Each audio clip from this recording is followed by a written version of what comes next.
motherfucker. Here we go. Coming to you from America. Welcome to episode 3 of Informed Sessions, where we inform you of all the latest news, rumors, bullshit, and banter regarding the Premier League. Let me start off by saying we're only here to bridge the gap and take the responsibility to keep all of you informed on the beautiful game. So sit back, enjoy the show. Don't forget to like, comment, subscribe, and spread the good word to your fellow compatriots. I'm your host. They call me Markus. To my right, we got Big Pots, aka A Pot Sosa. We got Big Barat in the building, aka Raath on the beat, and Nikki Stevo in the cut over there, repping Liverpool. How we feeling today, boys? Let's get into it. Match week 3. How we feeling? I'll start off actually. Tottenham.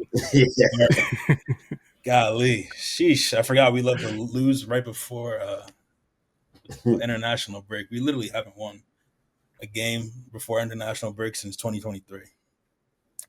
So I'm not, making excuses, but that's just what it is. That's just who we are, I guess. Yeah. Surprised. Terrible. Spursy. Yeah, Spursy. That's the true definition of Spursy if I ever seen it, man. We were garbage. Whoa. Yeah, I mean. Yeah, what do you think happened that game? It was realistically they off just the played back us. of the City performance. Yeah, that was our test, right, of like how to handle a man-to-man marking system. We did what they did to us. We did to City in the sense of like man-to-man marking, quick counter press. No, they were taking their chance. I mean, well, they weren't taking their chances, thankfully, because that could have been woefully embarrassing, in front of Xavi Simons. Oh my gosh, that would have been crazy. So yeah, just happy that it ended 1-0. Honestly, that's all I can say. Let's see. Barack, how you feeling? I know you're all smiles this week. Yeah. See, I knew you were coming. I knew it was coming. That's why you were skipping too fast through that Tottenham segment. Bro, I didn't see those tweets last week, fam. Yo, that Man United game was back and forth, bro. Listen, bro, I've been watching the U.S. Open. I've been watching this man. I'm on my Colorado Rapids right here, MLS. But I missed it. Seriously, obviously. Yeah, I missed the game because it was the same time as the Tottenham disgrace. So yeah, but yeah, tell me about it. Wait, which game are you talking about? Man, well, okay. I mean, I didn't want to start. I mean, I was talking about match week. I was going to skip over Grimsby, but I guess we have to. All right, yeah, let's skip over that. Because I've seen some tweets, bro. We're talking about that. Bro, let's skip over that. Let's skip. Yeah, for sure. We might be tight on time. Begging to play you guys. That shit is crazy. Man, oh my goodness. San Marino, who's the worst team in was tweeting your tweeting United like, oh, man, play United. See, I feel like was it the first episode or the second episode where you said, "Nah, Tottenham definitely get talked more than United." See, honestly, you got content. I do have to correct myself because I went to ChatGPT. I'm not even lying, bro. I brought it to ChatGPT. I was like, yo, who gets talked about more? Stop. I swear to God, bro. I swear to God. And United does. I'm not even gonna lie. But on Twitter, like when it comes to like who gets like the jokes and all that shit, it's definitely Tottenham. So we're tied, I'll say. But yeah, the point I was making, I'll definitely admit I was wrong. No, I'm not trying to point you out on the wrong. But I just had to say that. I literally looked that shit up yesterday, so I had to say that. Bro, yeah, man. The media was live this week with all the memes, the content. Amarim on his little board. He does that to himself, though. He does, man. I mean, it's something different with every United manager. I feel like with Ten Hag, it was, the clueless faces and just like all of this, But hey, man, I don't know. That was just horrendous. First off, going 2-0 down and then coming back and then, oh man, I don't even want to go through that whole game. That was just horrible performance by the whole, scrap it, throw it out.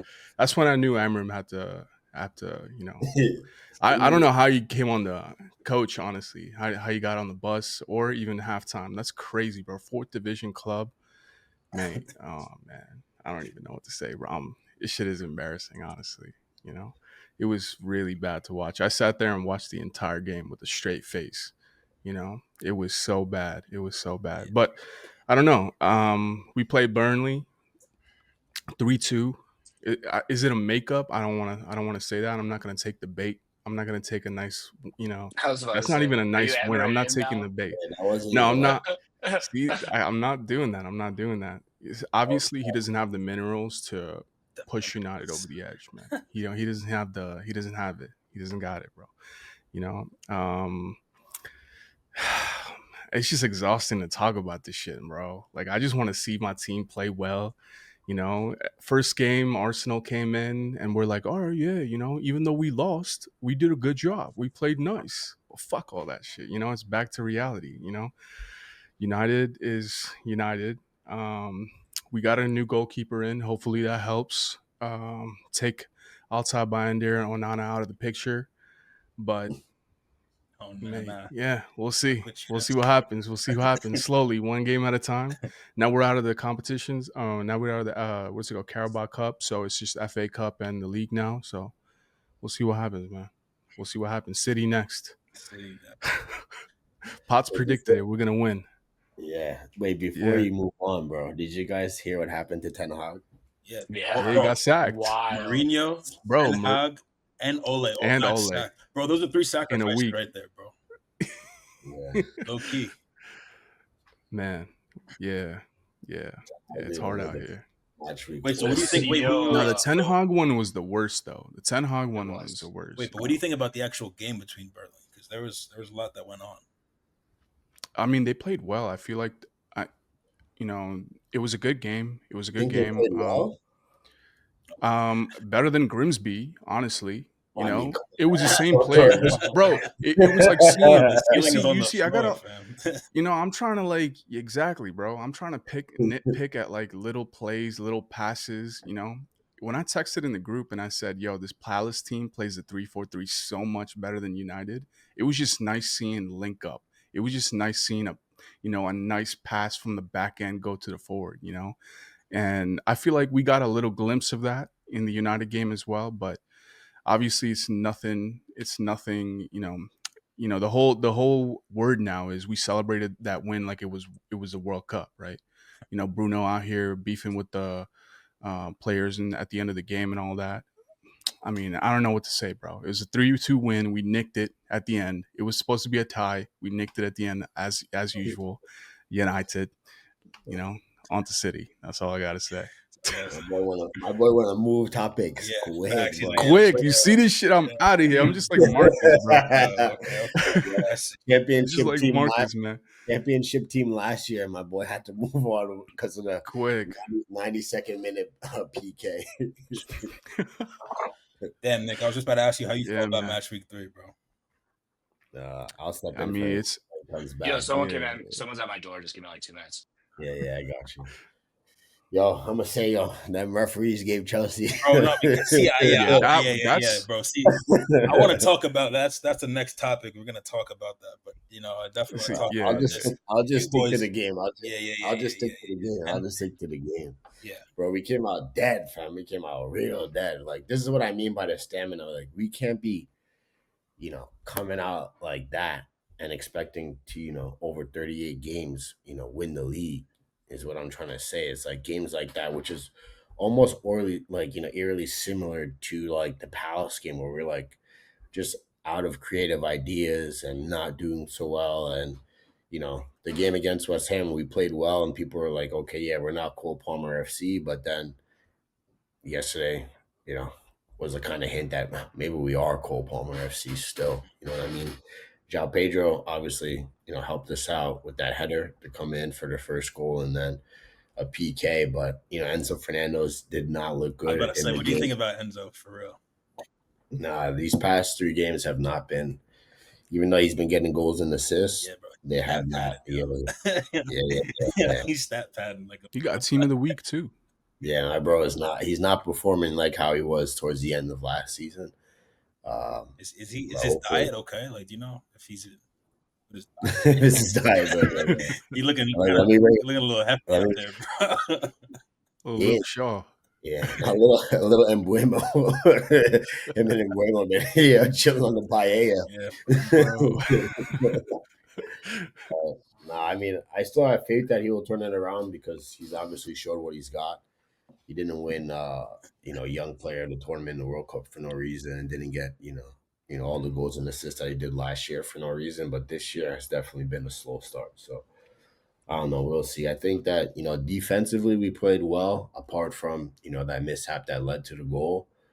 But it's not what we need to get across the line. And as I was kind of mentioned to you guys before, like we didn't really bring in anybody, besides like Pedro and I would say Delap up top that like really excite you. You know what I mean? We had this whole window, and I think we brought in like, almost 20 players or so on. I mean, Esteban looks good, but he's still young, 18 years old. But it wasn't like we brought in like, somebody that was like, of the caliber that we really needed. We brought in Garnacho and Gins on the left hand side, which are really like two unknown quantities. And when you have a window that has Eze and that has Simmons and Kudus and, others that are, going up top, for us to land those two players, doesn't make me feel like our transfer window was so much of a success. And I definitely get it. We had to focus on outgoings, if I'm not mistaken, based off the Chelsea website. We let go, Yeah, sold, or put on loan 33 players. So we did a lot of outgoing business, which is crazy. But 33 players, bro. We can't just let you just skip over that, bro. That's insane. Like, you understand what you just said, right? You let go yeah, 33 players. Players. no, you either let them go, so we like terminated their contract, sold them, or put them on loan. 33 players, which is it's wild. We hit the transfer record of over 300 million pounds. I think in euros on transfer market, it's like 333 million euros. So that's the most that's ever been done in a single window. So props for us to making business go like that. But we also did do some like weird things where we sold like Matisse Mugu, who you guys never heard of, and like Ben Chilwell to He did. Strauss. Wait. Oh, Strasbourg. wait. Chilwell got sold. Yeah, to Strasbourg, our Yeah, sister it's club. like you So sold him to Yeah. yourself, right? you put it from this hand to this hand, and that's it. He's like, I like you. I'm gonna send it to myself. Yeah. They're like, bro, nobody's coming in for you, so you gotta go. If you want to go, it's the only place that you can go. That is And I think we sold another person to Strasbourg, a defender. I can't remember his name right now. So we sold like 3 players to Strasbourg, and then put 3 players on loan to Strasbourg. So it's really like one hand to the other. So how is it? I, How is it legal? Honestly, I I wanted mean, to get into it later, but I really wanted to know how this is legal, bro. uh, Chelsea is the key of reading the fine print, fam. Okay. Reading the fine print. Yeah. If you can do it, they're gonna do it. Obviously, we sold our women's team to ourselves, which gave us a bunch of money for the profit and sustainability. We sold. If you look at Chelsea Stadium, there's like 2 hotels right outside of it on the ground. So we sold those to ourselves, and like a parking garage to ourselves. So A like all these parking different things. garage. Yeah. You guys are just letting them say these crazy things, bro. Not even like this is nuts, bro. Nah, it's in the rules, bro. We're the ones that put the players on the extended contracts for the amortization. So if we bought Enzo Fernandez for 100 million and we put him on a 10-year contract, he only costs us 10 million a year. So on that first year, it only says that it costs 100, not the 100 mil. So all these little loopholes and fine print and stuff, we've been able to find. Which, I mean, at the end of the day, bro, that's smart business. But I don't know. Once again, like getting the Garnacho and fucking Gins, Yeah, when Simmons was begging for you, I don't know how we Gins, ended up. bro, all Honestly, these other guys, bro. Like we could have got Kudus if we like went hard for him. Like I don't know, but yeah. the season is young. We're in second place after 3 games, so Word. we'll see. Okay, moving on. Nick, how do you feel? Big game, huge game. More questions, or have your questions been answered? No, not all answered, but like you said, it's been an incredible week for Liverpool. You got the Arsenal game, then you got Isaac finally being signed and locked in. Going into the international break with all the signings we wanted in the summer, all taken care of except for Gahey, which is like a whole other conversation. Mm. For me personally, I had some friends from New York visiting. They're both Arsenal fans. And they didn't bring their jerseys though, so they were like, "Hey, let's go to a pub. Let's go to a pub." So I was like, "Fine." So of course, the pub they picked turns out to be an Arsenal one. So I'm wearing a Liverpool jersey. They just got normal clothes on. Bro, I walk into this pub and this guy look at me, small little short fat guy, and he's like, "This is an Arsenal bar." I was like, "Bro, calm. Like, what do you think We're is in about to America, happen man. here?" Yeah, Yeah, I was bro, like, right? yeah, he's got like this like Midwestern accent. "This is an Arsenal bar, brother." So I was there for like 10 minutes and I could already just feel like all these people just, and my big thing was like, if Liverpool score, I want to be able to like let loose. And I knew I couldn't do that there. So we ended up moving. But then the game itself was a little dry. I think, Arsenal came with 3 defensive midfielders in their midfield. They had like a clear plan of attack. What's his name? Legendary goalkeeper for United. You guys see his name starts with the S. His son plays goalkeeper for Schmeichel. Schmeichel. Yeah, Schmeichel. Yeah. I don't know if you guys saw Schmeichel's quotes, but he was like, "That's the first." Yeah, exactly. Wait, what did he say? I didn't talking see. about. What did he say? It was like Markus is. He was talking about the game, and he pretty much just said, "I've never more wanted Arsenal to lose and cheered for Liverpool than watching that game. It's a brand of football that that Arteta is bringing to the game is defensive and boring, and they rely on set pieces." I personally feel that's a little too much, but I understand where he's coming from, dude. Because Bro, have you seen their? Well, no. Have you seen their? There was a stat that said like Arsenal was like in the bottom tier of expected goals in open play, like 1 point. Oh yeah, I could totally see that.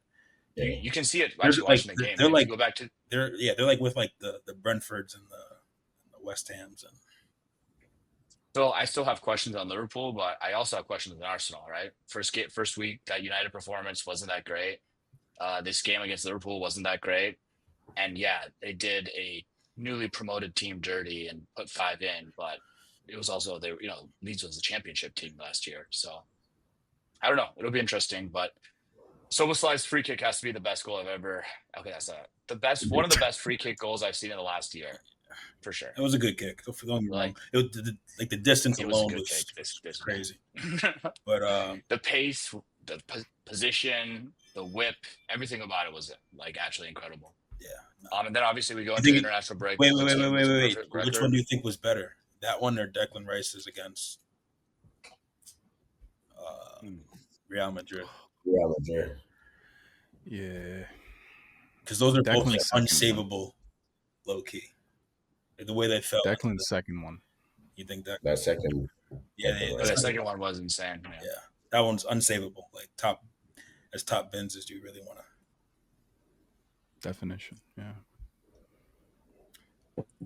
Yeah, and then obviously transfer window, the whole Isak saga is finally done.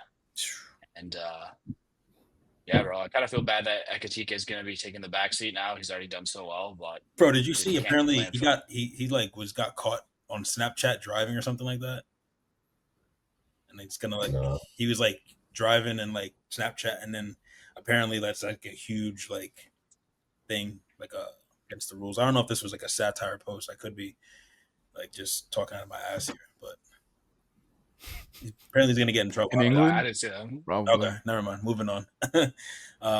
Okay, so now let's talk. I mean, we didn't really talk too much about the bullshit of the ref. We kind of breezed over it. We did make some good points about them having to, get some type of penalties or have to explain themselves, stuff like that. But bro, if we're gonna get into refs, I have to say one thing. Did you guys see the Marco Silva notes? That's what I was really okay. So I'm gonna, insanity. I'm gonna try something new. I'm gonna try something new here. So just give me a second. Goal should have stood in our studio. Richard Keys and Andy Gray called the decision an absolute disgrace. What's your view of it now after the game? I will not say everything what is inside because I can't, because it's not my job, and I prefer the people that they are balanced and they don't look in one way. Just they can talk really. In 8 days. In 2 games against 2 of the biggest clubs in this country, to see what happened with our football club the last 2 games is very difficult to understand. Sometimes decisions from the referee on the field, okay, can happen. Is sometimes they come the mistakes, even if it's difficult to accept. Come like I make mistakes too. The people that they are there on our office, one or two people there with all the conditions to see things. They have the guidelines to don't refer in the game. They have the guidelines to see things that they are clear and obvious and go by the protocol. And in similar things is not what I saw last week. I have to repeat again last week. I didn't see similar things for Man United was in a way, for us was in a different way. And this afternoon was even worse, even worse. It's unbelievable our first goal was disallowed. You can see everything. You can try to, if you are going to try to find always something there on the pitch, you are going to find something. If you want, the people that's in VR, if they want to find something, a little push or something, they are going to find something. That is the main thing for us. The referee took a decision, was clear, not obvious, or not something, nothing there is unbelievable. And they stop a great goal from ourselves, probably a great, outstanding first half from our team, outstanding first half from our team.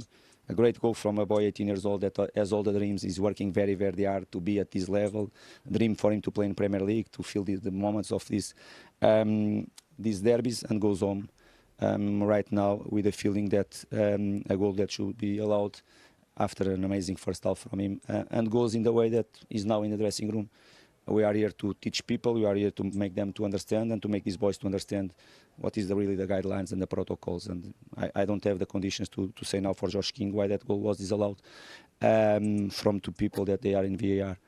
That is the thing. And after, if you go through the game, and it's not, I'm not here to talk about referee, but if you ask me, So yeah, Yeah, that's terrible for Josh King for that Yeah. debut goal. yeah, That was definitely not a foul.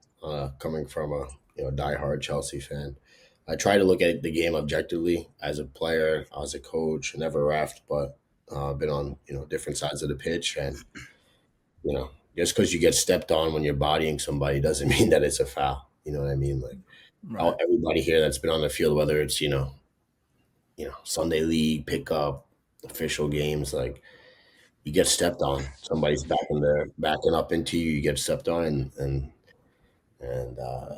definitely wasn't a foul. Obviously, I'm happy that it went in our way for the points. But as like a fan of the game, yeah, it was a little disheartening to see something like that.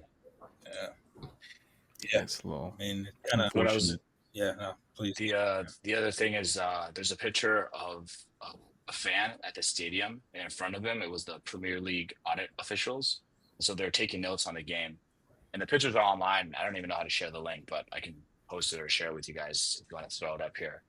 And it's like three pictures they took, and one is of like the note board, and then one is like they're in a texting group. And dude, the notes they have are insane. They're literally writing down Marco Silva's behavior. They're like 56-minute potential free kick for Fulham. Marco Silva has his arms outstretched. Question mark, question mark. Then 10 minutes later, they're like, Marco Silva yelling at ref. It's like, why are you tracking? Like, there's this whole thing about like the referees disliking certain coaches and kind of putting an agenda against them. And it's hard to disagree with that when you see their notepad have all these comments on Marco Silva, none on the Chelsea side, right? Like, I don't know. For me, like I said, I don't even pull for Fulham, but that felt really weird. Like, refs should have been, officials shouldn't be focused on that kind of stuff. Yeah, I remember when you said last week that they kind of had like certain like they were fans of certain teams and stuff like that, and like, they would still be able Yeah, to ref those games and or the rivals of whatever team they're got to ref or whatever. So it's kind of insane that like it is what's going on? Is it like does the PGMOL need to be like cleaned out? Is this like corruption in the league? Is it big bank takes little bank? What do you guys think? Honestly, I think You the can see same. the same. Go for it, Potts. No, go ahead, Roth. No, I was just gonna say some stupid shit. Like this is happening in Turkey too, you right? With Mourinho, like the Mhm. whole like referee, like the board of the league, basically going against one manager. I mean, I don't want to say they're going against Marco Silva in this sense. It seems to be more of a broader league problem, but yeah, I can't pinpoint why this might be even happening in this, especially this start or this early into the season, you know. But like, I don't think there's a team wide conspiracy. I would say that in my perspective, it's what I just said. The refs have coaches they don't like. And that whole David Coote video where he talks about Jurgen Klopp, like for me, that just confirmed it, right? He's secretly being recorded.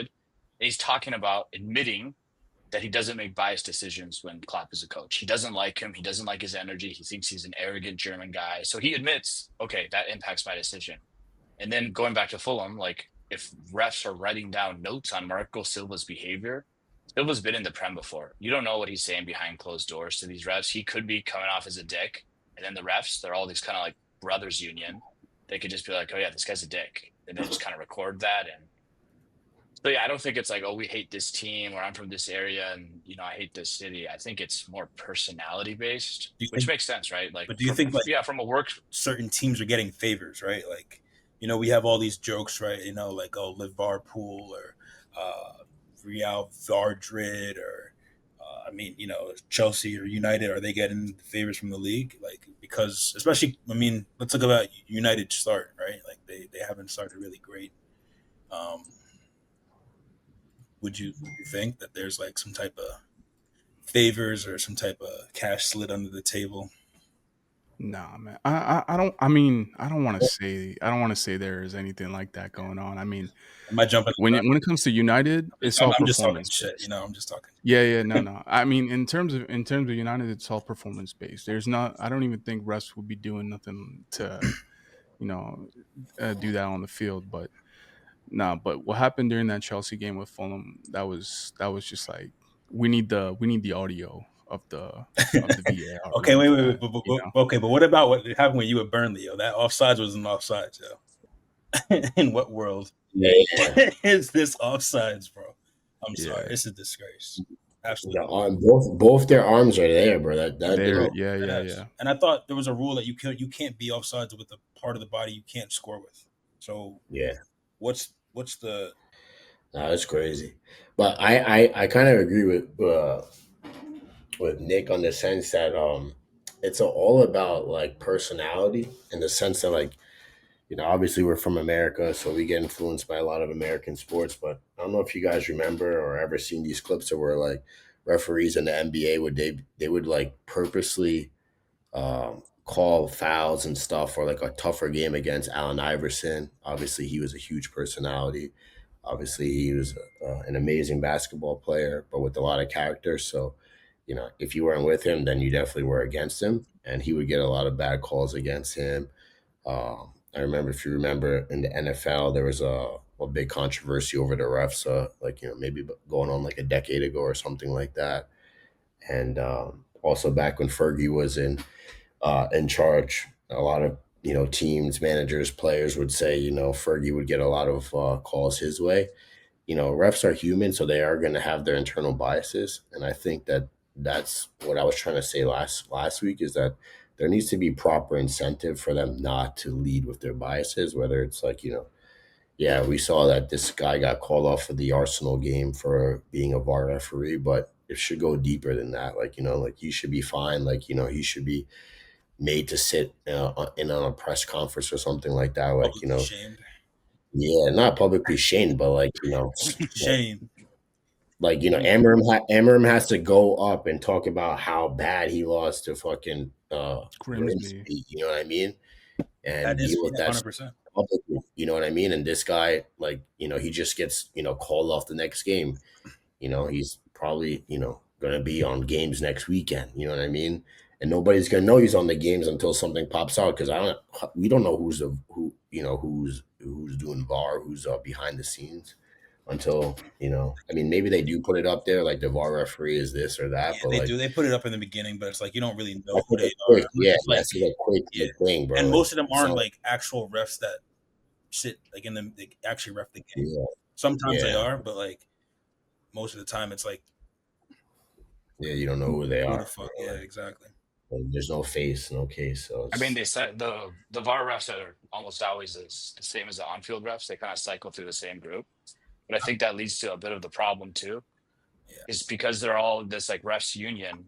It's all the same people who work together. They're not going to throw each other under the bus. It's like, so sometimes, yeah, dude, like there's definitely refs that have an agenda against, I don't know if it's like Liverpool or whatever, but like in the Liverpool space, dude, you say Liverpool, but like go back to ChatGPT and see last year which teams benefited the most from VAR. Look at the year before that I remember you saying that. and the year before that, if you want. I remember you saying that. But so what I'm trying to say is there actually are, at least I don't think they have an agenda, but it's just like always bad calls. And whenever they're on the VAR, it's like a second layer of, oh my gosh. Now every time it's going to go to VAR, there's a thought of like, that's the dude in the room checking it. So like the head VAR ref is almost always like, you would recognize the names. They're the same as like the on-field refs that I always cycle through. I feel like in that game it wasn't though. There was like those two guys. Yeah, I never heard of the ref and the VAR ref. The Chelsea one? Yeah. Those Maybe like, I don't know. Like I feel like there's that they definitely do sometimes. They'll have like Anthony Taylor or something like that in there, but that's usually after they get in trouble or have like a kind of shaky game prior to. But okay, yeah, it's too ambiguous, low key. So that just leads to like, I mean, I don't know. It should be a little bit more, do they need to get new refs? Is that what we're saying? Like, do they need to get like brand new refs? I feel like they just need to like, be a little bit more black and white. You know what I mean? Like, and not be so ambiguous. You know what I mean? Because, I mean, I don't know of that. Like what Marco Silva said. Like, yeah, like the tug on the jersey or this or that. That's going to be a foul. But a him. But at the end of the day, like you let, like when you start letting a bunch of stuff go or this or that, then it gets to be, left up to the ref at the end of the day. I don't know. I'm glad Liverpool won with a set piece though. Against Arsenal. Yeah. Against Arsenal. That was much needed, bro. The best stuff is seeing all the Arsenal fans say stuff like, they wouldn't have won if it wasn't for a set piece. I'm like, y'all were pretending you like ran rings around Real Madrid. It was 2 set piece goals. Like if you're saying set piece goals like that, like crazy free kicks don't count, then like how can you say that you guys like smashed Madrid? I do agree that Liverpool didn't play that well. I thought the game in general just wasn't that great, but yeah, I don't know. Last year we started kind of slow. It took a couple games for the team to get into rhythm. We have 7, 8 new players signed. Yeah, and we're gonna get to that. But like, we're not gonna let you fly under the radar anymore. Like you guys did that last. That's how you won last year. You guys flew under the radar of being so good. What the hell is this? Oh, it's so okay. That's Barrage. Yeah, no, I was just gonna bring up. Yeah, you guys are flying under the radar. I would love to hear everyone else's opinion because people didn't. You've said this a couple of times, and you were like, last year no one talked about it. So for me, obviously, a lot of the media I consume is through Liverpool lens. So for me, it doesn't feel like there was a ton of focus on like, oh, Liverpool are gonna fall off now that Jurgen Klopp's left. I believe the entire focus was on Arsenal kind of slipping up, City slipping up, and then that was like the main 2 narratives, I'd say. Like honestly, like obviously that we were talking about Tottenham's high line and but I'm gonna no, bro. You can't say they were talking about Tottenham's high line more than Arne Slot's first season. That's what I'm not saying. Going to win the league, there was so much talk. That's what I'm saying, bro. I feel like I did not hear anything about Arne Slot until like January. I can't even say anything to that. If that's what you saw, then that's what you saw. All right, bro. No one's gonna back me up on that. Everyone's just gonna. No, the high line stuff was like, to me, the high line stuff was just like coming up for reasons of why Tottenham was getting off to the bad. Yeah. I mean, there was obviously a whole bunch of Chelsea news there. Obviously, everybody was like, "Oh, where's people going to change?" And like Jamie, what's his name? Carragher was saying all this stuff. Everybody, all those United legends. Chelsea was in everybody's mouth too. Oh, they have 2 teams and their B team plays in the Conference League and they shouldn't be in the Conference League. And it's like all of our teams get get kicked around. You know, there's not. It's almost not one. Especially Tottenham, bro. I Because know. It's not. you guys are the team that is known to not win anything, so it's Yeah, just like so that much it's easier. easy banter. I You know, feel like last year the media was trying to prove Ange wrong. With that one statement, 100%. like I Yeah, always thank win you. in my Okay, so second that's what league. I'm trying to say. Once You know, he said that in like match week 4 or something like that, which was crazy. So yeah, he said that early, he said that early yeah, days, yeah, bro. Like, he said that while right, we were like losing, we weren't even playing well to say that. Like he's like, I always win something. And I said, like, let me yeah, correct you. I don't usually. I always win. We doubled down in week 4. We right, were right, already right. playing like dog water. So yeah, big Mm. salute to Ange. We love him up here. But So it was just like I media just that was yeah, just bait for that's what I'm media. trying to say. I feel like the media was like, like there were so many big things. Like okay, Arsenal, like because the year before they were so good, and then this year that year they kind of slipped up, and then you have Ange saying this like audacious thing, and then you have City slipping up and not doing what City usually does. Like that was like the main 3 stories. Liverpool just flew under the radar. That's just my opinion. See, I feel like in a sense, I feel let me like drop some actual facts here real quick, just while we're just waffling here. Okay. Also, I feel last like the season, reason you might be saying that is because it was also the transition season from Klopp to Yeah, exactly. And I feel like it wasn't right.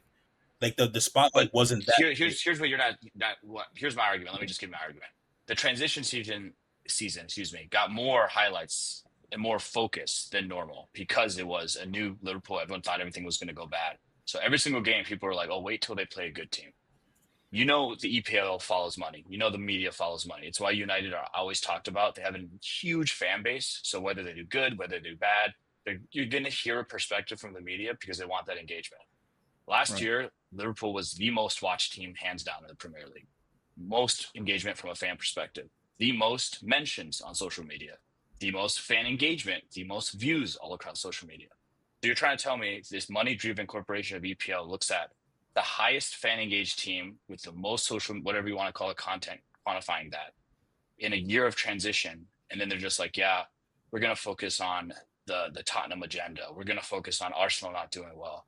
Like I feel like obviously I see stuff through Liverpool and you see stuff through like Tottenham just online and stuff. But dude, there was so much noise last year. That's the part that I can't totally agree with. Like there was so much Yeah. noise. there was noise, but Gravenberg.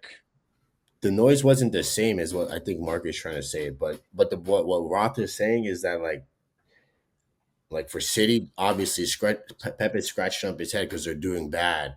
Tottenham is doing bad. Like Chelsea's doing bad business. Like obviously United wasn't doing well. So in the sense that you guys weren't getting hit with haymakers as like other teams were. I think that's what I think. Yeah.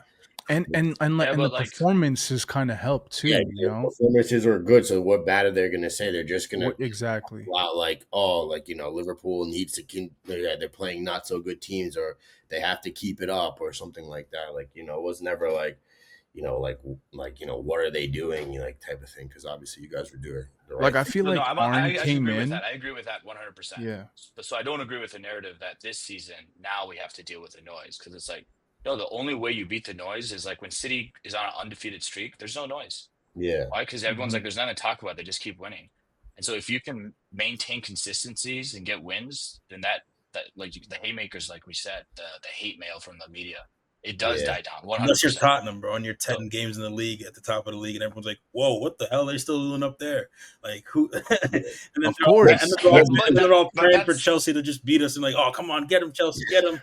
Like, bro, the announcers, bro, that game, oh my god, they're like, "Yes, yeah, bro." It's like I felt like they had money on the game. It's joy, man. Joy, Exactly, bro. bro. Yeah, and that's what I'm trying to say. So Yeah. like and to the point of like who gets talked about in the media most, when I feel like when with United, I feel like everyone's like sad that United's like losing. They're like, wow, like, what do they need to change? Like like what do they? I mean, like don't get me wrong, it's definitely like Yeah, they're always some looking for people definitely have solutions. bantered the Jamie Carragers and everything. Like they're definitely gonna have their Right, last right, and right. everything, but like But it's always like a it's solution always like based exactly. It's like oh my god, like front. what do they Yeah. need? Like let's get them what they need. Like Yeah. hurry up, please.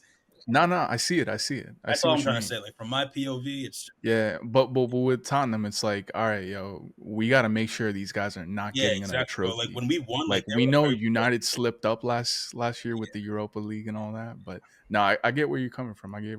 there's I mean that's just the kind of that's just one strand of the DNA in the Prem. I feel like I don't know, man. It comes with the I haven't territory. been in the I Prem get it. long enough to. It comes with the Yeah, well, territory. if you think about it, like these guys that are talking, like their version of the Premier League was like like 2000 or even later, like let's just say 95 to like 2015. Let's just give that 20-year period, and obviously United was big ballers at that time. Liverpool was winning not Premier Leagues, but European titles. Chelsea. So sometimes like people want to. It's always like back in my day, like things were so good. 100%. You know what I mean? So it's like they're just gonna obviously, and these guys are former legends of those clubs. Most of these pundits are like Micah Richards, Terry Henry, Gary Neville, Jamie Carragher. Sometimes they'll get like Joe Cole on there and stuff like that. Like, so they're obviously real biased. And there's never like I don't ever really see any former, Tottenham like We got Defoe. legends up there. Gareth Bale coming Like, soon, bro. Soon come, fam. Yeah, yeah, we'll see. But even like Defoe, if you said Defoe, like he played on a bunch of different teams. So like that's true. it wasn't like he was like, Yeah, bled you're right. You're right. Tottenham. Wait, who? What's his name? Jermaine Defoe. Jermaine Defoe. No. But yeah, no, we'll see. We'll see. I mean, yeah, that's a consequence of also not producing that many legends. So.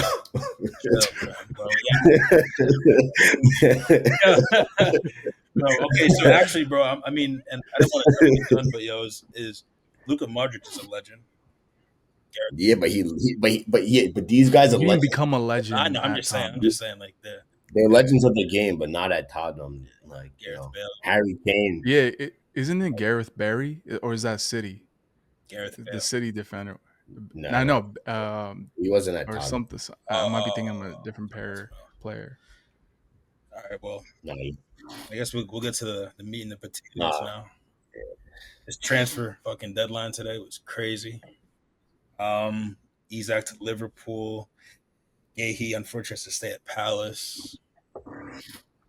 Damn. Yo, shout out Glasner, bro. My boy Glasner, yeah, sucks. he applied the pressure, bro. fam. He said, Bro, he's more Palace than the owners.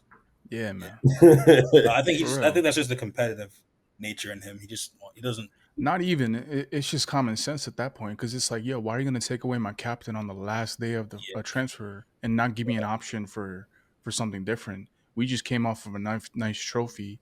Are they in Conference League or something like that? Are they in a European competition? Yeah, they're Palace. Well, they got robbed because Nottingham Forest complained, so they're no longer. No, they dropped down. They're still in Europe. They dropped down into Conference League, but that's better for them. Okay. Yeah, that is better. Yeah, man. So it's like they have a good, they have some good goals to achieve this year, and you need somebody, especially like Mark Gahey in the back. In the last 3 years, they would have lost literally their top 4 best players. Yeah. Like almost like in their entire history. Mm-hmm. At least that I remember for Crystal Palace. Olise. They lost Zaha, Olise, Eze, and then they're about to lose Gahey. Like, I don't know. Like, I don't know how much more you want to lose. And they have that one midfield, Adam Wharton. Adam Wharton he's still there. He's young. He's still there. Yeah. He's still there too. Tottenham got our eyes on him, but I think he just re-signed or he kind of committed, just saying he's not leaving this year. New deal. Yeah. But yo, honestly, a sleeper on that team, Will Hughes, bro. He is a workhorse, bro. People aren't gonna get the shout, but like that guy, he be balling. The center midfielder, the blonde dude. Yeah. He be balling, bro. That guy's a workhorse. Yeah. I low-key think he's better than they do That's a good pivot in the middle. I'm telling you, Will Hughes and Adam Wharton. Yeah, bro, they were going through players. That was like Busquets. This man Adam Wharton was like Busquets. It was nice. It was nice to see. You're wild now, but okay. Yeah. Yo, some of those shimmies, the fadeaways, taking defenders away. He's a top player, and he's young too. He's like, I think he's like 22 or around there. Yeah, he's young. He's young. Obviously, I'm just joking about the Busquets thing, but like, what else we got? We got Sterling. No, that transfer window, Yes. 130, Wait, Yes. 130 on top of 120. That's so when Chuck. Well, see, the other thing is I don't hear nobody talking crazy about how much Liverpool spending. Oh, You bro. know, A lot of bro, Chelsea. I was gonna get there, 400 but yeah, plus? okay. I guess now we're here, Yeah. bro. You guys broke the transfer record twice in one window. Twice. Yo, if you guys In don't one win, window. okay. So if you guys don't win, like, what's like? Yeah, bro. You guys You better get guys in got trouble, bro. I'm serious. Like at this point, like, You guys. I'll say this: our net spend, not to be that net spend guy, we still haven't. Arsenal still spend more than us this year. Yeah. No, I'm all about the net spend, but still, you still spend. No, I agree, and the expectations is up for sure. I think this first, I don't know, 2 blocks of games. So like this is like the first. I like look at the season like international game blocks for like 2 months, and if the first 2 blocks or the first, I don't know, 3 months of the season, we manage to crank out wins, then I feel pretty good about the team getting in motion. But if we don't, ooh, that pressure is gonna be hot. what else I'm trying to It's say? gonna get hot, bro. I'm not gonna lie. I don't think Kirk gets his Is thing, bro. Kirk It's is? just- I think he's good, Yeah. bro. I disagree. I think Called out, Kirk is low key. I mean, behind Van Dijk, I think Kirk is your best defender right now. nah, man. I said Behind Van Dyke, Kirk guess. who else? So is I'll say this, Kirk. I Kunate? No, I was worried Konate's about been having stinkers for the past Yeah. 2 games. Konate's been having a tough.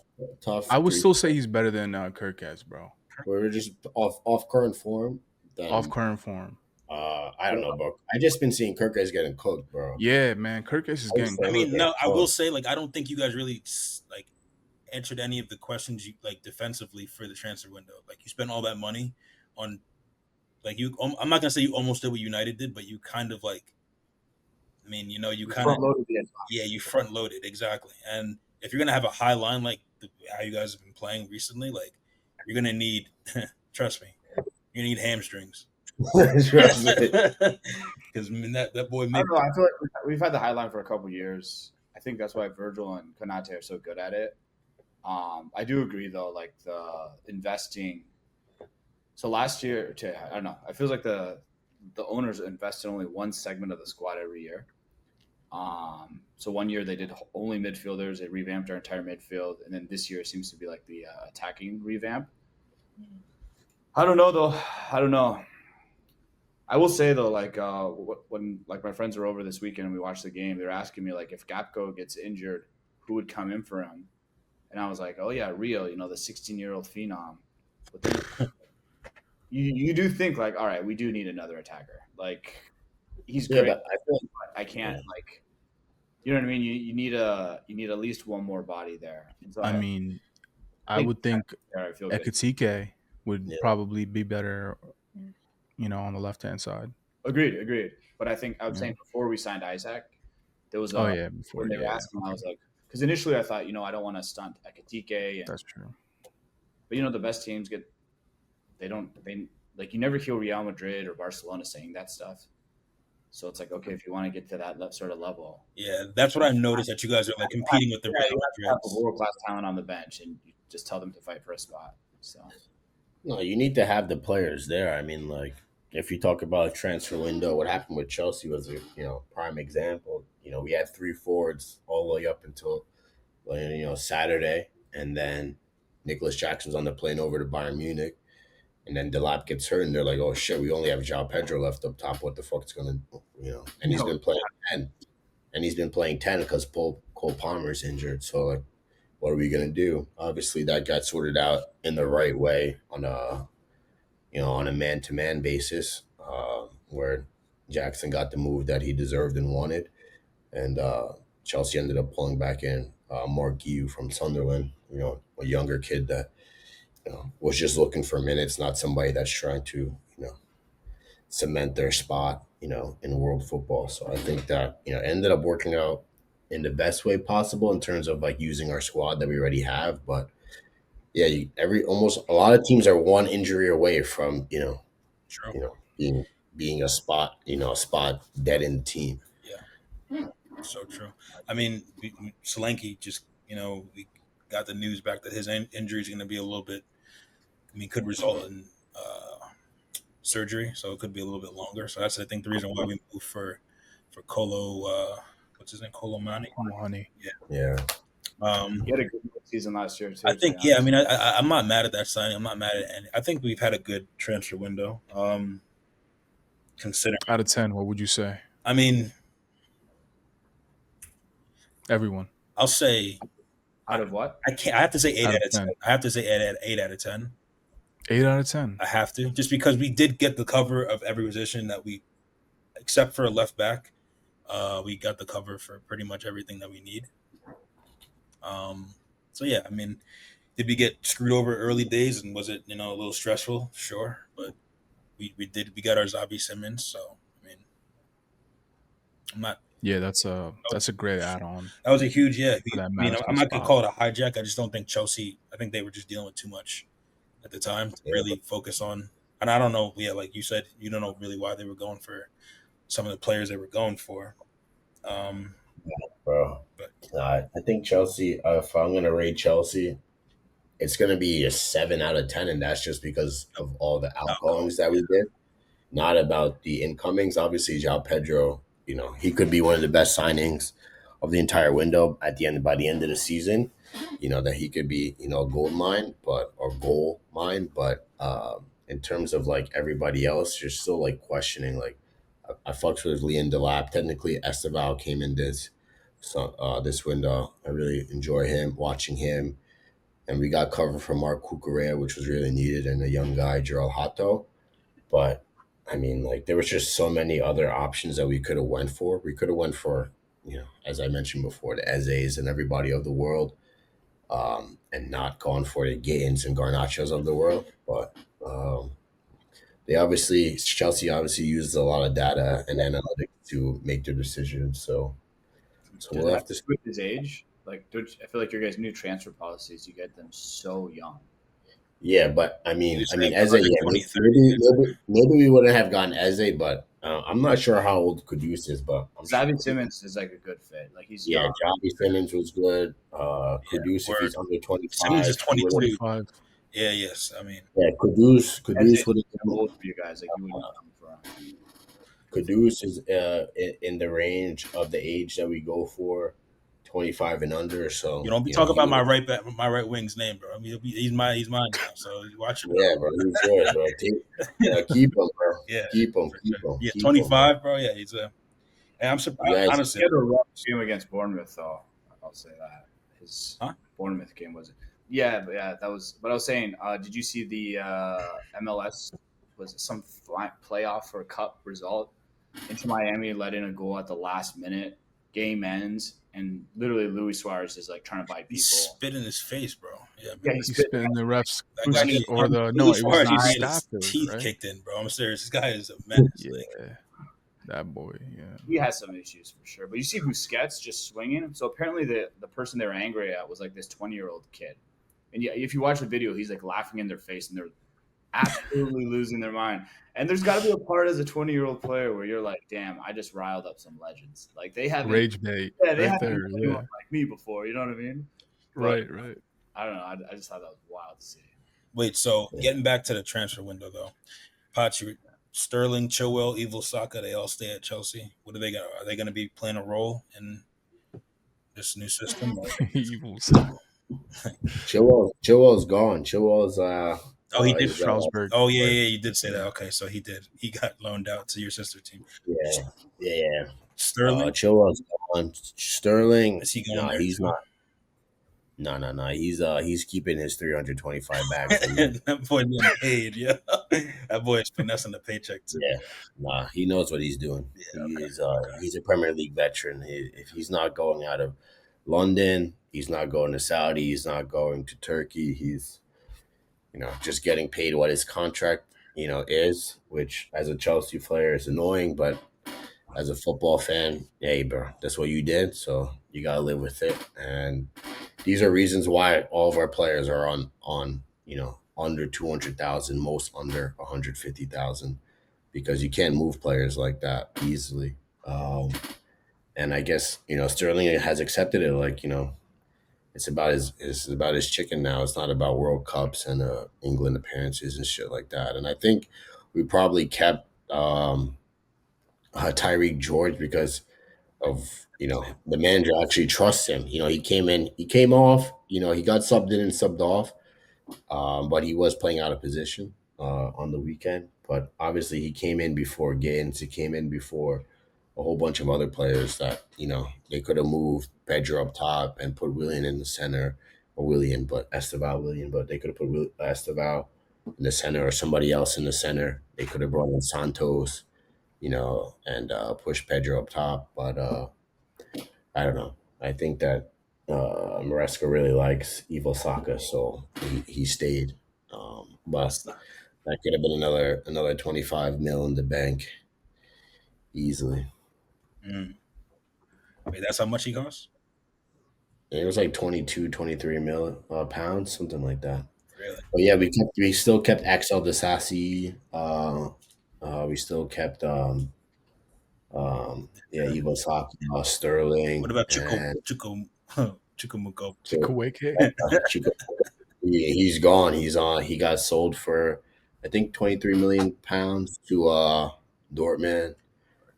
I can read you off all the people we sold, bro. No. We don't have all that time. Sorry. That's too much time. Yo, transfer record 300 mil. That's what I'm trying to say. That's crazy, bro. That's the fact that you guys were able to sell off that many. I mean, you had to. There's no way you could keep all. We had to. You got it. Yeah. You know who's sneaky on that list?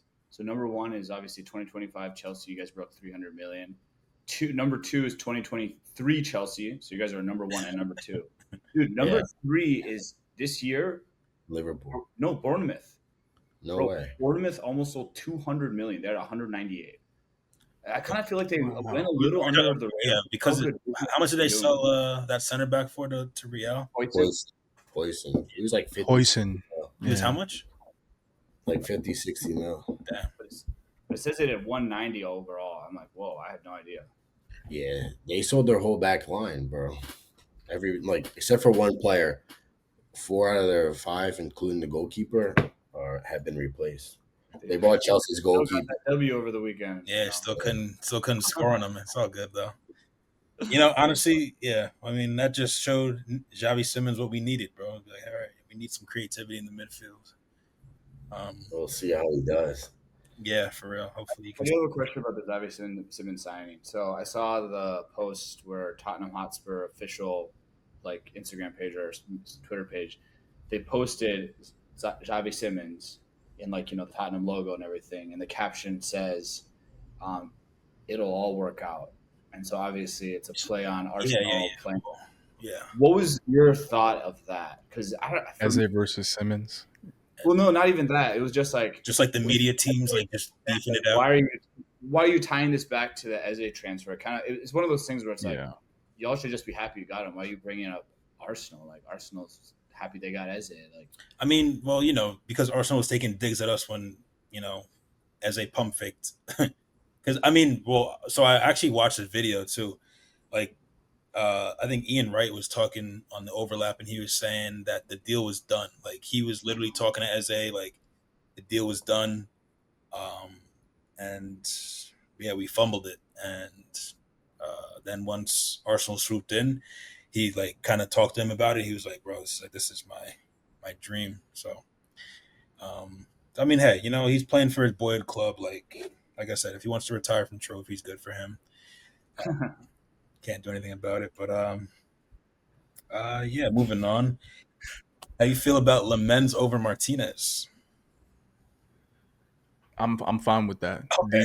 Yeah, I've never been. I don't know because I've never been the a fan PK of shootout Argentina. that you guys just had with Onana, not being able to really block out the PKs and stuff like that. Martinez is known for being penalty stopper. He's a dog in that, I will say. But yeah, what are your thoughts? Have you seen? I haven't. I've seen, bro. Where's he? Even I would say Anderlecht, I think, if I'm correct. I know it's a Belgium league, but yeah, just watching Martinez last season, he wasn't that great in the league, bro. He might have been good internationally, but he wasn't top form, So with all the media pressure that happens with any new incoming player, I didn't see a good outcome from them if Martinez came into the picture. I will agree. With That's a trick. Honestly, he's a trick. yeah, man, If you'd fall for that, like you fell for Amber exactly. with the international Amrabat. Amrabat. Hey man, Amrabat did his thing. You know, we got the FA Cup with him under Ten Hag. Wait, He had a few good performances. yeah, didn't you loan him out just this transfer window too? Yeah, to Fiorentina, I think. Yeah, Damn. Bro, he went from having all this hype and from I guess what was the World Cup or the Euros, whichever it was. right. Yeah, with Morocco. Yep. To then signing with Yeah, Man U and I guess having a few good performances now. bro. People also push Sabitzer under the rug too. His stint at United was kind of low key, but he did his thing and dipped out back to Dortmund. I've always said you guys let go of the wrong players, bro. From the Yeah, man. McTominays to, I mean, But it's not even like that we let go of the wrong players. You are right. We did let go of the wrong players. We just, I don't know, you think they man. just don't Like, want to play? I don't Are even. they happy or wherever? Like, I mean, because bro, I deal with it too. Whenever someone leaves Tottenham, they win a trophy, like all the way down to the Emerson Royals. You know what I'm saying? Like, no matter who it is, if you leave Tottenham, Brian Gill included, all the Sevilla trophies and everything. Like, it's just, Yeah, you win trophy. I mean, even that's how it's even been. Davison With Sanchez won a United. trophy after he left us. Yeah. Yeah, it's a disease right now. It's a disease at United. Let's see what happens. I feel like the first thing we got to fix is this managerial problem. Now that the transfer window is over, this manager got all the things that he needs, all his resources are in front of him. Let's see you do something out of this. Glasner up Crazy next because I think after this transfer window, I think he might just. Everything's aligning properly. I think He's he won only the has one more year on his contract. Yeah, I was about to say Glasner's Yeah. on his last year anyway. He's gonna no matter what, he's leaving next. He's summer. leaving.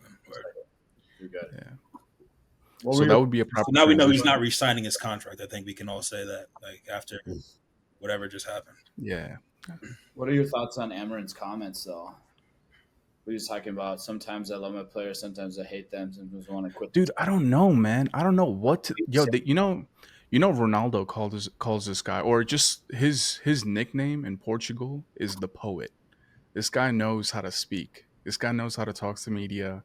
He knows how to make you fall in love with him. When he first came in, he was called the Montclair Mourinho. Everyone They had saw him in star eyes on him. Monclesi and they started getting hyped. Yeah, he did the little, out the van Yeah. with the Montclesi on. Everyone fell in love. They were like, "Yo, the men, man, them are back at the Blackchester United is back." But yeah, no, those comments, even the comments after the Grimsby game, bro. Like, I don't know what to make of this. It's so it's so up and down. It's so bipolar sometimes. Yeah, bro. He's It's like too kind of flirting. honest. He's kind of flirting with leaving though. He's been kind of like open about like He is literally the second- exactly. Kinda. His comments are like, Yeah. you Some can days I replace want 20 to quit. Yo, like or- what? like what? Yeah, he said, he was like, "Yo, you can't replace 22 players, so something's got to change." He's too honest. He's too honest. Dude, Well, You can't leave exactly. your feelings out like that in the media. Right. And they're like, Especially being at United, they'll eat that up. Yeah. Every word, Just makes, they'll like- change it, change the it's narrative, gonna make even everything if you didn't mean it. for sure. Exactly. It causes too much attention, bro. Yeah. Like we all get it. Like, yeah, like I mean, But is it also his fault though? Because every pre-match press conference, post-match press conference, it's the same questions, right? So like, at what point does your patience kind of like break? Because you're also going through, what you thought was a well-drilled week of training, and then you have a game, and then the game goes shit. So you kind of have to keep this mental cool of, all right, let me keep my calm, but also like talk truthfully, or express my truthfulness to the media. So it's a hard balance, to weigh all that out, Bro, and then to keep it cool on and the camera present it too on the properly. sideline when like I mean obviously not Exactly. every manager does it, right? You see Pep and like the Mourinho's like lose their cool, or Conte's for sure. But like, yeah, bro, that's a hard. You're standing there like Andrew, like last season whenever we were getting dusted in the Prem, they would just be like just zoom in on him and he'd just be standing there with the mean mug with his hands in his pocket. Like that's one thing our fan base would say, like, oh, he's got his hands in his pockets and like, they're not doing anything. Yeah, I remember your fans were cursing him off last year. Yeah, bro, they were calling him a fat. I'm not even gonna finish it. They were calling him the names, and he was like, he walked over, he took me, and that's when I knew he was like, a real man, bro. Just like he's gonna embrace all that. He's gonna soak all that shit up, because at the end of the day, like that's what the manager has to do. They're literally there to just soak up all That's what that I'm saying. bullshit, bro. There's emotional managers, and I'm not going to disagree that the pressure of United and all that stuff is a lot. But to Pot's point, it doesn't feel like Amarim can handle it. Or he can handle it, but emotionally, he's not smart with it. He also has that one thing. I remember the first time I heard it, I was like, "Oh, that's kind of smart." But now as time's passed, if I think about it, I'm like, "Well, maybe that's more of a reflection of your immaturity." And it was, he doesn't talk to any players after a post-match loss. I'm sure you've heard this, right? Mm-hmm. So he goes to the locker room. He doesn't say a word until the next day. And his whole policy is, I'm too emotional, so I shouldn't say anything. And so I think on one hand, that sounds, it's smart if you know you're too emotional. But on the other hand, like put yourself as a player. You just took an L. You're sitting in the dressing room. Manager's just dead quiet, not saying anything. Then goes to the cameras, says some outrageous stuff about can't cut 22 players. Like, there's no way you go home that night without thinking, like, bro, what is this guy doing? Like, exactly. You know what I mean? Like, yeah. I don't know. No, 100%. I think this happened sometime last season as well. It was after a loss. Something happened, but you could see it in his face during the Grimsby match, bro. The interviewer was asking him like, "Yo, so like this that about the penalties," and he's like, "Yo, it's not about the fucking penalties, bro. We lost against Grimsby. You shouldn't even be doing this. It's not about formation or anything. Like I shouldn't be giving them a formation for Grimsby. You're supposed to go out there as an international player, bop them boys off the park. Let's go home. That's it. But." It's hard, man. It's hard to understand what he's just trying to say through his press conferences. Well, honestly, to that, and his last game during Burnley with his legs up during the penalty, yeah, legs up, not even looking at nothing. he I doesn't, don't he get doesn't that watch either, the bro. penalties. He doesn't have. He doesn't watch the pens, But like, to your So like what he said after the Grimsby game, he was like, he was like, pretty much, what are these players like? These players have kind of answered like, they're not playing for me anymore. Like, yeah, he's like kind of like they answered the question. Yeah, exactly. Do you feel like your players are known for doing that type of stuff? Man, with track record, Yeah, you could say so. because You could say so. the, I'm gonna take it with face value, right? right. Like, this is why I struggle with saying in or out with a manager. Because at the end of the day, if you're not giving good direction to your players, get out of the club. But it's also like, how many good managers have we gone through? And the players are still here. How many good players have how many good managers have you gone through? Yeah, actually. I mean, we've gone through. I feel like we did well with Ole. We did well with Mourinho. Is he a good manager, Ole? Bro, I feel like if you gave Ole that time, he would have pushed farther. He came in second, bro. That's what I'm trying to say. Like, I feel like he came in second. He came in second, bro. Like, but we wouldn't say Arteta is a good manager. 100%. But bro, would I want Ole at second rather than Amarim at 15th now? 100%. But for what? That's what. What? For what? For what? To come second? No, definitely not to come second. Like, I mean, you had Mourinho, Louis Van Gaal. Like, I give him like it, but like other than that, bro. That's what I'm trying to say. Like, I look at the managers post Alex Fergie, and it's just like, bro, I don't David understand. You guys have all these players, but not the managers. Like, it doesn't make sense. I don't know why. But it's like, what's there's so much hype with every manager, and they've gone in every direction. They went the pragmatic Mourinho approach. They went the old school Judge and President approach with Ralph Ragnick. They went the new tactician, sexy guy in Europe approach with Eric Ten Hag, build a system. They're kind of doing that again with Amarim. They've gone the short carekeeper, good vibes approach with Ole. Like, dude, they've actually done or tried every angle, and that's why it makes it so much more funny that it never works out. Because every time I kind of believe as a Liverpool fan, like, damn, this actually might work out for them. And then you see it actually play out. And Raath, I think the question I want to ask you is, like, Ralph Ragnick said that, this club needs open heart surgery. It Jose does, and he Mourinho. said that recently too. Again, yeah. Jose Mourinho, when he was coach, he said these are the most disruptive players I've ever had to coach. Right, second was my greatest achievement ever. And I think a lot of people said, "Oh, the players are bad. The players are bad." All of those players are gone now. This is a whole new team of players. Nah, man. And if there's I mean, yeah, But it's a culture, you're bro. I right. think it's also like the that's culture what of the I'm trying to say. If club. there's a whole new set of players and they have the same issues about laziness, not trying for the badge, you have to start blaming the culture at that point. Like, you know all right, what I mean? and this gets back to the point where I was 100%. saying, like, with like, and I'm not saying this is his personality, but like when Cunha was like making a big deal of only wearing the 10 shirt, like I was like, bro, do you like, what do you think that's gonna add to the locker room setting? Like that's one thing. Like, I'm not gonna lie, like I was even a little like nervous about like James Madison coming in because he has a big personality and like he came into the club after Harry Kane left, took the 10 shirt. Not like he was like making a big thing of it, but it was like now he's getting the captaincy, and even if he wasn't the main captain, he's getting the captaincy. And so it was like I was nervous, like, oh, is this guy gonna think he's like bigger than the club, type shit like that. So I mean, yeah, like if you just keep having personalities of that type of nature that are just like they think they're the only number 10 that's gonna ever walk through these doors or whatever, right? Like it's not gonna help the I think togetherness. I think that clubs and teams need a manager that matches their style in the sense that like, man, you're the big dogs. So going after a fucking up and coming manager doesn't fit. Going after a caretaker doesn't fit. Like you needed a big dog. Like if Manu was Manu, they should have fucking got Hansi Flick. not even Hansi Flick. They should have got Carlo Ancelotti. bro. They should have got the big dog, like the big dogs, to be a big dog. Because like you're at Man U, so yeah, Cunha is like I'm at Man U, and who is this guy? Like Right. like players come in, Casemiro comes in, and Ten Hag is his coach.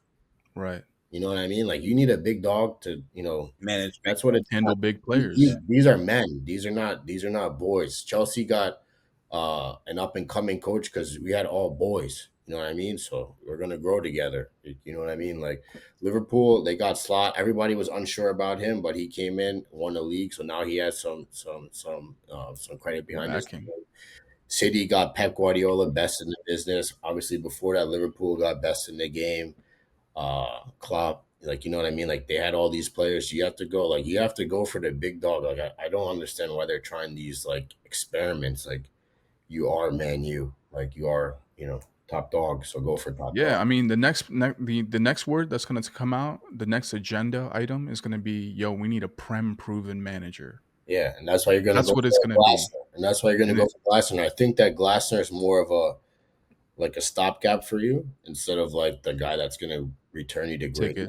But that's still another experiment, though. Much to your point, realistic. It is. You go to the Crystal Palace. That's like what I'm saying. Like when it's like a Graham Potter.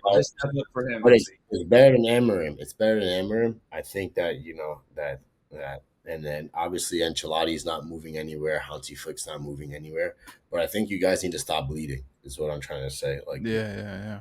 You got to stop bleeding. You need to turn a kit, and I think Glasner could be that guy. But until the real Don comes out, and obviously I wouldn't even say Zidane, but like somebody that's like they've tried for Zidane. I'm pretty sure.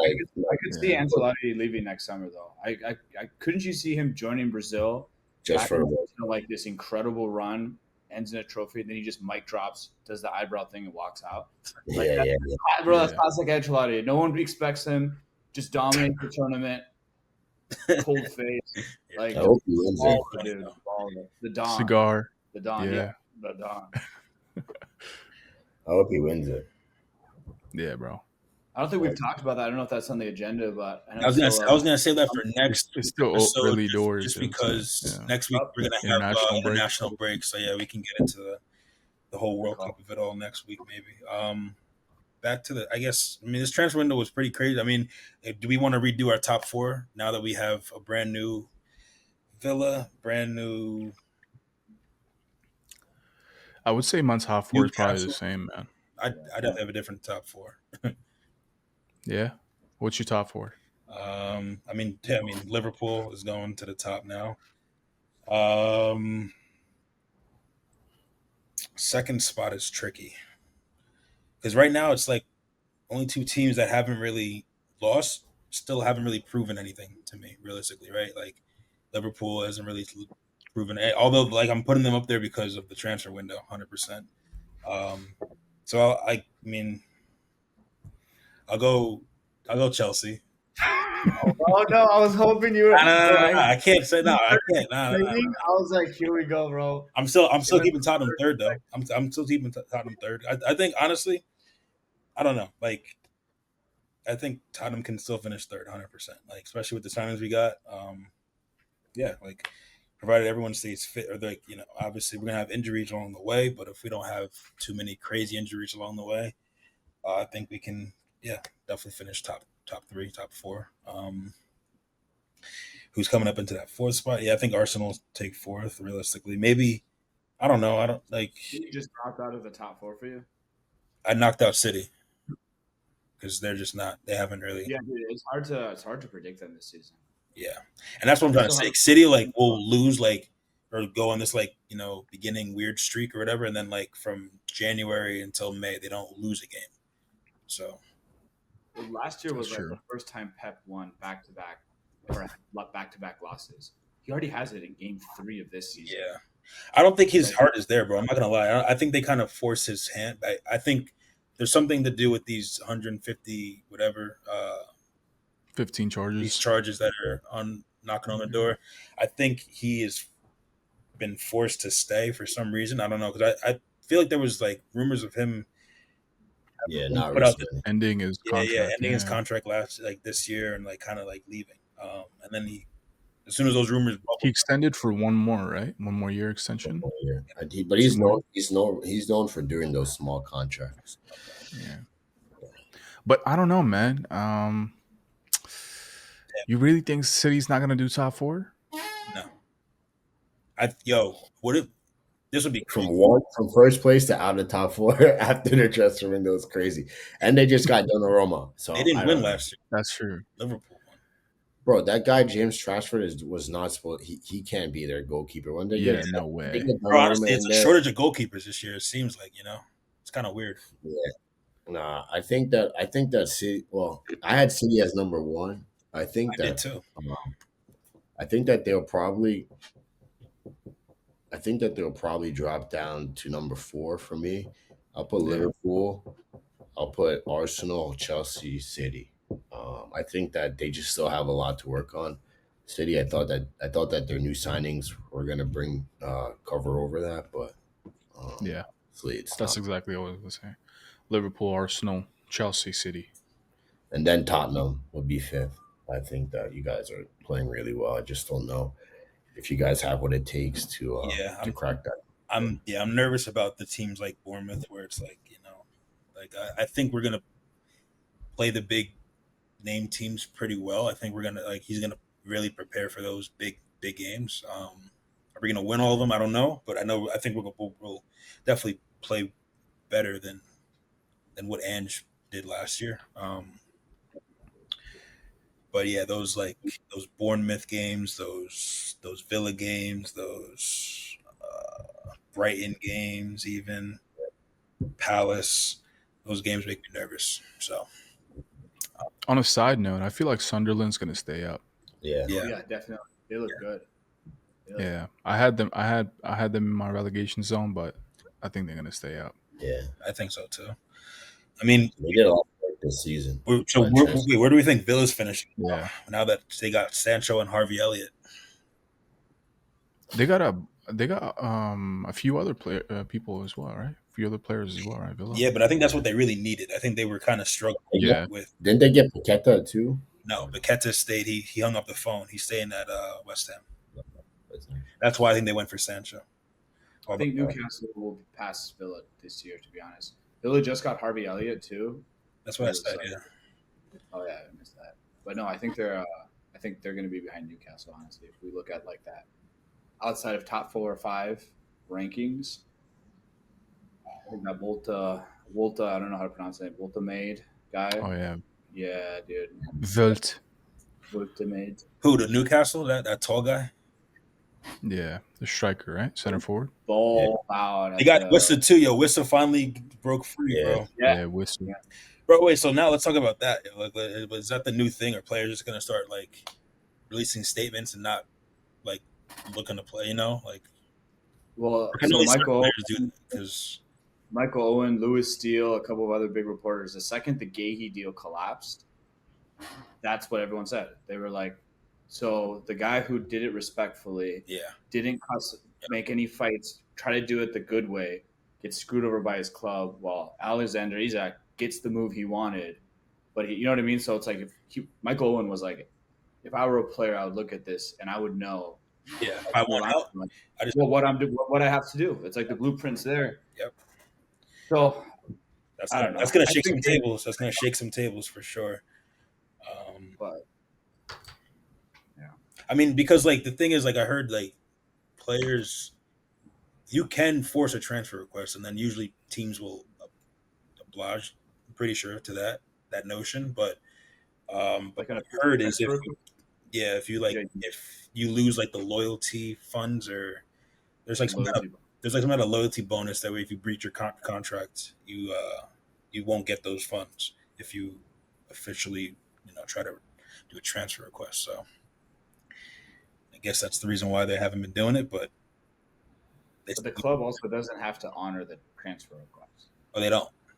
Yeah, so as a player, there's no point in doing it because it's like that doesn't force Yeah. the club to sell you, And you but you still just lose 5 million. yeah, Yeah, so it's like might as well just wait it out or just Cause a ruckus. yeah. use my agent, not show up to training, do all that kind of stuff. But at the end of the day, it's like you're gonna have somebody that is bringing, a cancer to your team, and you're paying him. Yep. And then when you try to sell him next year, you're not gonna be able to sell him for as much. So it's a tough position by the club to be put in that type of situation. But I'm not gonna lie. I thought Newcastle was just gonna like thug it out. I thought it would be like, okay, we have so much money, like we're the richest team in the Prem. Like, yeah, but that doesn't mean anything because of financial fair play anymore. So Yeah. it doesn't mean anything. And at the end of the day, you're not going to get 130 mil for him next year. true. If he doesn't play all year, yeah. You're not going to get 130 mil for him. So I kind of thought they would too because I thought it's tied to like the egos of like the owner trying to make a name. Yeah. And then they did that whole thing where they were like, you have to pay us 150 million or nothing. And Liverpool were adamant, we are not paying 150 million. So I thought once all the fans and people saw that, I felt like if they sold for less than 150, they would know it. I don't know. It kind of reflects bad on them to some degree. So I was kind of with Marcus. I thought, okay, they're going to dig their heels in. Ironically, I thought Gahey was locked in for sure. Yeah, 100%. I thought that was, and I like we said last week, that was definitely the player you needed over Isak, I think. But no, I agree. Yeah, we'll see. Bro, save face for what, bro? You got 130 mil. Like you got the transfer record, bro. Fuck out of here for 20 mil. Like, you know what I mean? Like, they don't care about 20 mil. They wipe their ass with that. Like, you know what I mean? Like at the end of the day, it's better to get that guy out that's acting up than to keep him because he's just gonna cause problems. Still talk to guys on the bench, like or at practice, and in the canteen or in the shower room or whatever. Like, when you're in those grounds, like they do everything together. Like I got lucky enough to see how it is at like Reading FC, and they eat together. They change together. I've seen you guys seen videos of like the boots room where the young players are cleaning boots and stuff like that. Like it's obviously to create like a team atmosphere, and if somebody's going rogue, then it messes up everything. And yeah, it sucks, but at the end of the day, the players are the ones that are out there. You know what I mean? Like they do need power, and they are now flexing it in their different ways. But No, I agree, and I think Newcastle, one of their strengths is that team atmosphere, family atmosphere that Eddie Howe's helped foster. Like even watching them play, I obviously don't like how things have gone with the summer, but it's hard not to kind of when I watch as a neutral if they're playing someone, they do kind of give I have a little bit of a soft spot for them. Like they play hard, the fans are just die hard.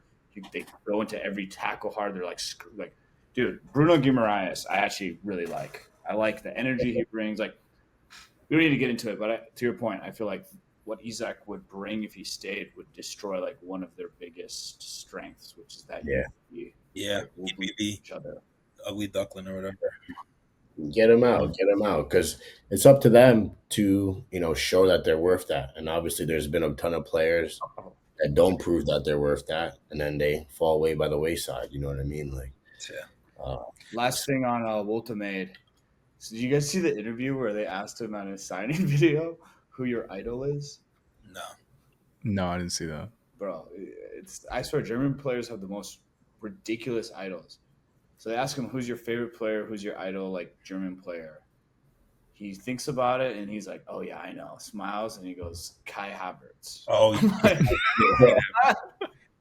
Out of all the players in history, like Kai Havertz, like, Nah, it's got to be banter. That's got to be banter. uh, That was like when Endrick said Bobby Charlton. I didn't even ever seen that play. You wasn't even thought about it. His dad wasn't even alive when that guy was playing, bro. But they came from the same club. Maybe that's why. Nah, that's right. He's 100%. That's probably why I said it. All right. Any? I also think I don't know. Word said his favorite was Joao Felix, and I'm like, bro, I think. I mean, Joao Brendan Felix- Johnson said Human Son was his idol, so I don't know. Brendan Johnson, bro, that's like all these goals.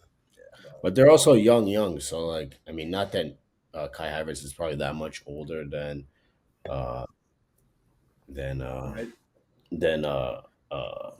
Walter made, but like you can low key kind of see maybe why Word said that, because you had like when João Pedro came off in the scene from Benfica, like he was really that star boy, you know what I mean? And then obviously his career didn't like pan out the way that it was supposed to be, but when he was breaking in, like yeah, he was up next.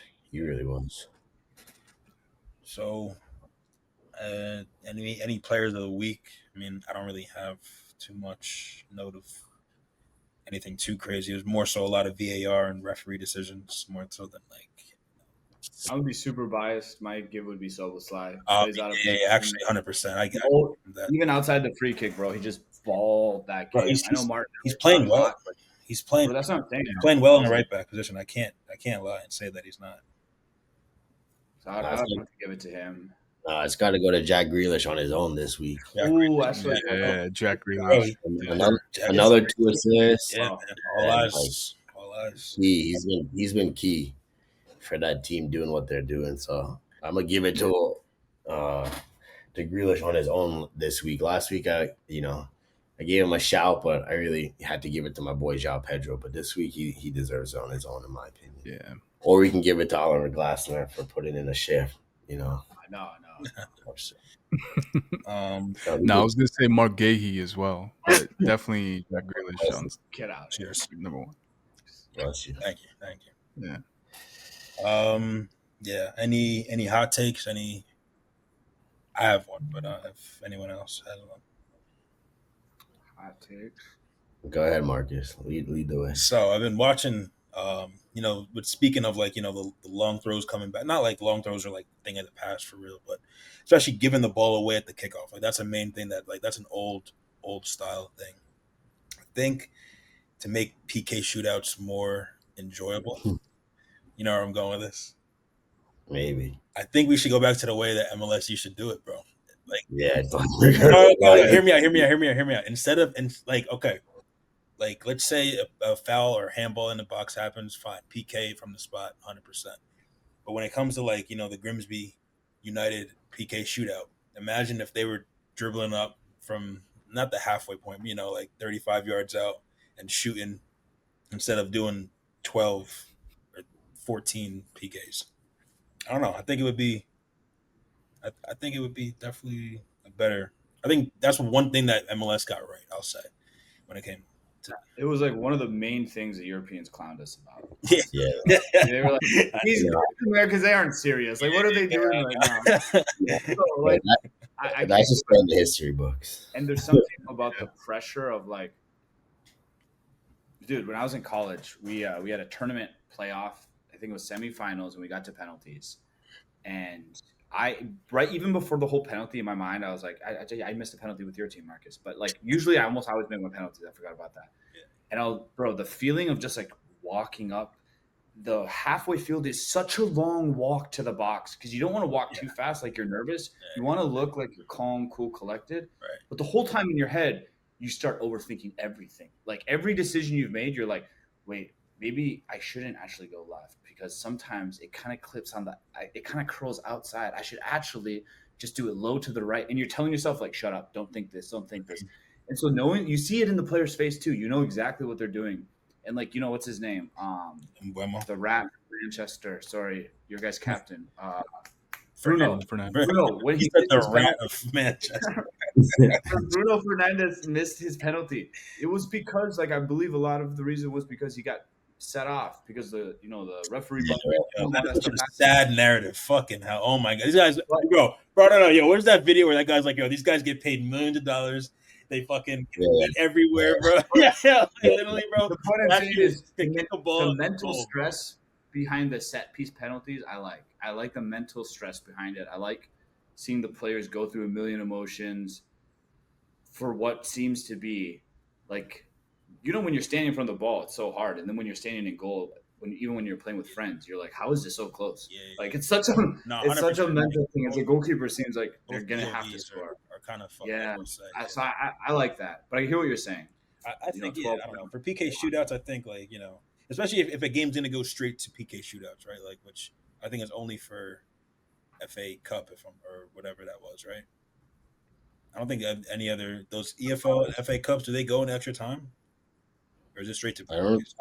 I think in like the late rounds that they just go the early rounds they just go straight to PKs. Because the later rounds they have 2 legs, I'm pretty sure. So yeah. Well, I think that they just changed that rule like 2 years ago because their players were complaining about too many games for cups that like the Carabao Cup isn't the biggest cup ever. Right. So I think they changed it to no replays. Yeah, you're right. I think I remember saying about that. For that sake, I think that they should definitely, there needs to be some reform to the refs. And maybe I said it wrong before. It shouldn't there should be black and white rules, hand outstretched, from the body in the box, handball, right? But there needs to be some common sense too, right? And maybe the refs shouldn't be refed, but they definitely need to be put on the hot seat. Either they need to be, they need to talk after games, or they need to get more training, bro. Because I don't know, back in the day, these stupid shit that this stuff wasn't happening. You know what I mean? Like let these fouls go. Just because you get stepped on, make a foul a real foul. You know what I mean? This little dropping down and rolling around and So now Americans hate football because of everybody just goes for the foul and the refs just call it theatrics. You know what I mean? They just let back, Nah, bro. Let the guy get stepped on. Let the guy I know, dude. Some of the calls in the past. I mean, even for a Chelsea fan, dude, that Louis Garcia ghost goal where he shot it, went in through the side netting, and the goal and the ref thought it went through the goal. That was against Chelsea. I'll admit that was the most bullshit call. I was obviously happy as a Liverpool fan, but if you watch the replay, you're like, oh, that didn't even go in the goal. It went through the side. Well, now there's goal line technology and stuff, so that stuff won't happen. Obviously, it happened to Frank Lampard in the World Cup too, where it went in and they didn't call that it went in. So those types of stuff, whatever. And I'm not saying get rid of VAR, but just use your common sense. It's a game, bro. You are gonna get stepped on. It sucks, but you are gonna get elbowed. You are gonna get a bloody lip. That's the game. We're not trying to you know what I mean? VAR shouldn't. I don't want to see broken legs. I don't want to see broken legs and wild stuff that I think Nikki brought it up with Holland's dad. Yeah. You got VAR isn't meant to stop. That's not meant to be used the way it's been being used. Yeah. You know what I'm saying? Okay, obviously there's the one time it should have been used the right way was during the Tottenham versus Liverpool game where it was clearly an onside and he got called offsides. That's what it was literally meant for. It's not meant for these this guy's shoelace is crossing the line of screen. You know, like it's like this is what are we doing here? We're nitpicking. Like Yeah. What's that Amazon series called? Do you guys know what I'm talking about? Where they go behind the scenes for like a club? Oh yeah. all or I don't nothing. know. Yeah, all or nothing. But they should do all or nothing. For the refs, bro. The refs. Pgmol, yeah. Yeah, they should do all or nothing for the refs, bro. When you just see Anthony Yeah. Taylor just like Yeah.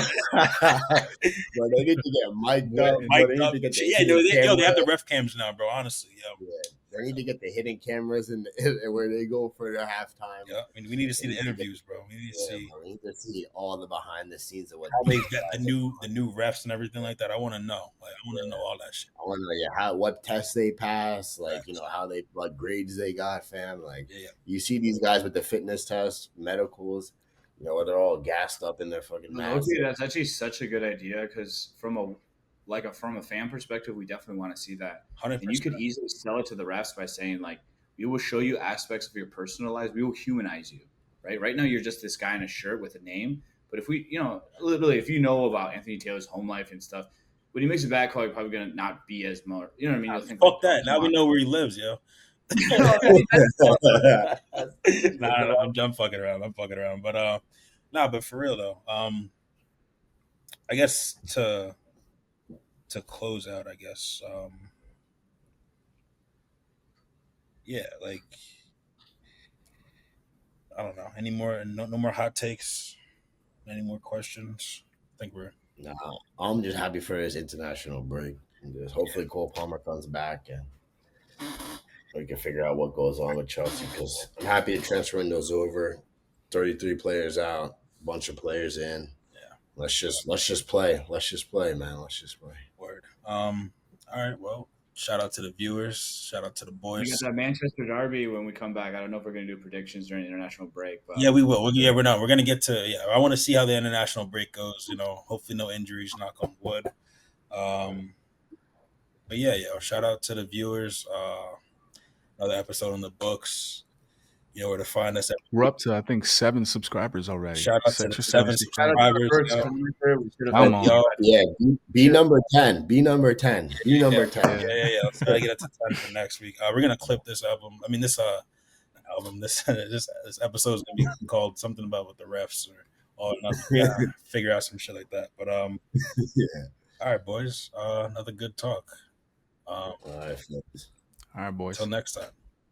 Good chatting, man.